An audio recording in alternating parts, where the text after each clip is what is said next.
Joshua chapter 5.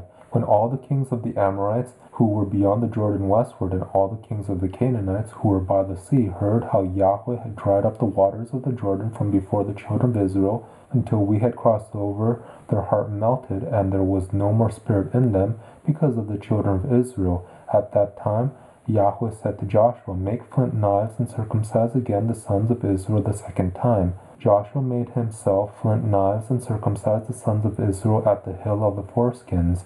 This is the reason Joshua circumcised them.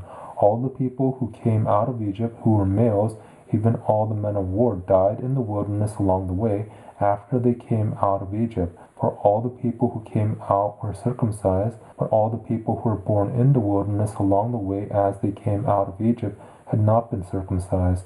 For the children of Israel were 40 years in the wilderness, until all the nation, even the men of war who came out of Egypt, were consumed, because they didn't listen to Yahweh's voice. Yahweh swore to them that he wouldn't let them see the land which Yahweh swore to their fathers that he would give us, a land flowing with milk and honey. Their children, whom he raised up in their place, were circumcised by Joshua, for they were uncircumcised, because they had not circumcised them on the way.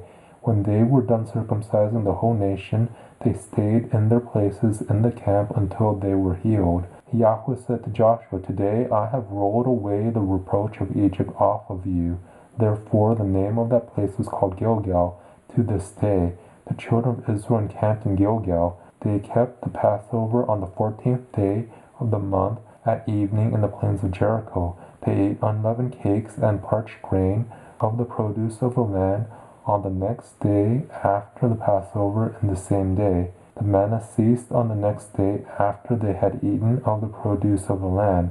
The children of Israel didn't have manna any more, but they ate of the fruit of the land of Canaan that year. When Joshua was by Jericho, he lifted up his eyes and looked, and behold, a man stood in front of him with his sword drawn in his hand.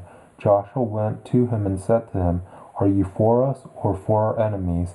He said, No, but I have come now as commander of Yahweh's army. Joshua fell on his face to the earth and worshipped, and asked him, What does Adonai say to his servant? The prince of Yahweh's army said to Joshua, Take your shoes off of your feet, for the place on which you stand is holy. Joshua did so.